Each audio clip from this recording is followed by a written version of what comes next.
May you live in interesting times. That's an English expression that is claimed to be a translation of a traditional Chinese curse. The irony is that there's no actual Chinese source that's ever been identified for that, so it may have sprung up in English. And interesting times are usually inferred to be troubling times. And so I would say that we live in interesting times with the climate challenges and democracy falling all over the planet, really, and many other things that are challenging us right now. So I find it more and more difficult to read the news. I used to enjoy reading the news. I don't enjoy reading it anymore, especially when most of the stories are about one person. So to stay out of personal distress, I have found it oddly comforting to read His Holiness's most recent book, Voice for the Voiceless, where he recounts many, many meetings he's had over the years in his support of Tibetan independence, or at least autonomy. He's met with Chairman Mao and Vice Chairman and Prime Ministers and other top dignitaries from China, Indian Prime Minister Nehru and other leaders. He's met with American presidents and members of Congress and countless political figures from around the world. And yet, Tibet is still an occupied country. Nothing has, seemingly nothing has changed. So His Holiness has certainly been confronted with his share of challenges and a real need to sustain his hope. And so in chapter 10, he offers 5 very practical practices that he has found helpful to sustain his own hope in the face of losing his country. So I thought to mention those today. I have found them helpful in sustaining the levity of my own mind. The first one he says is that to remember that suffering and problems are an inevitable part of human life. Samsara, right? We're bound to meet with suffering. And so he reminds himself that in any important journey, we are bound to face difficulties. And if we start with that awareness, then we're mentally prepared for whatever we come up against.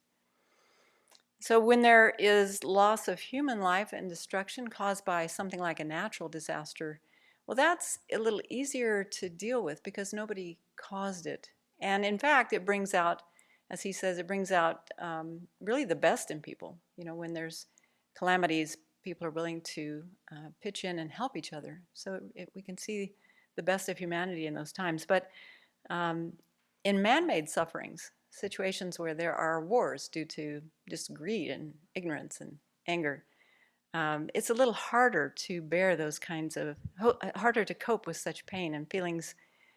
You know, it's easy to feel bitter or disenchanted, defeated. So because those kinds of situations are unnecessary, they're completely unnecessary, and they're avoidable. However, this is a cycle that we humans tend to repeat. We're on the receiving end of violence. Often we respond with violence, and it just keeps going round and round. However, I will say it's been very encouraging to attend some of the demonstrations that have happened in the last 6 months, and to feel how upbeat and how community-minded they are. It's almost, as I've said, it's almost like going to a street party. And so people have learned from past experiences. But the key, he says, is to never lose sight of our shared humanity. You know, that the humanity that's shared between the perpetrator, or seemingly victims, and ourselves. You know, that we're all wanting happiness, wanting to be free of suffering. And we all have the same potential to accomplish that. So that's why for the past 65 years, His Holiness has always urged his fellow Tibetans to guard against hatred to the communist Chinese, even while, you know, opposing them and some of their policies. In fact, in this little section, it's quite amazing that he highlights his deep appreciation for the ancient nation of China as a way to work against his hatred. And so he highlights some of the things that he's noticed, like Buddhism arrived in China 4 centuries before it came to Tibet. And so some of the texts that were translated into Chinese had been lost in the original Indian language, but because they were still available in Chinese, then they've been translated into Tibetan, and they use those in the monasteries today. He also appreciates that the lineage of the full ordination for women as bhikshunis has been kept alive since the time of the Buddha in the Chinese Buddhist tradition.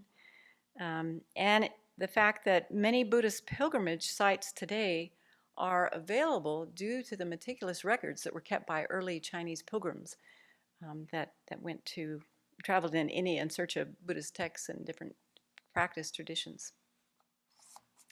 So His Holiness has also engaged in meaningful dialogues with various Chinese Buddhist masters, such as Chen Master Xin Yin and Vinaya Master Dao Hai. These are names that we're familiar with in our studies here. So the conclusion of that first point is that suffering may be inevitable, but it doesn't prevent us from finding things we appreciate about our adversaries. In fact, we can see them as helpful in our development. So secondly, His Holiness finds it helpful to adopt a wider perspective, because a sense of being overwhelmed or powerless often arises from viewing a problem too closely. So he uses the example, if we look at our hand too closely, if we look at the palm, we can't really see the hand because we're too enmeshed with it, too involved with it. But if we get some perspective, then we have a better chance of dealing with it in a realistic way, in a way that's going to bring longer-term success. And so I think when he's talking about this wider perspective, he's really talking about overcoming our tendency to be self-centered, just really looking at a problem from our own vantage point and not really looking at the broader perspective of other people that are involved, and even our own participation, our own contribution to the problem.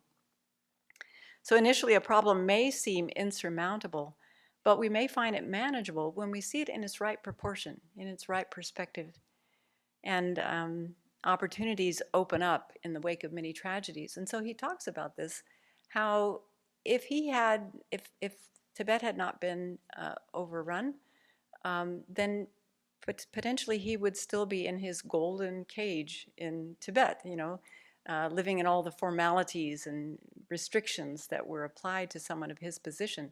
But since he's lived in India and been able to travel, then he's met with thousands of audiences around the world and thousands of political leaders. He's influenced science in ways that are almost unimaginable to us in the last 25, 30 years.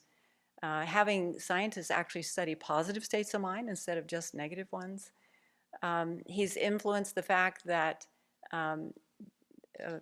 Tibetan nuns now can study and get their Geshe degree. There are many, many contributions that he's made. Also, he's encouraged inter-religious dialogue over the years.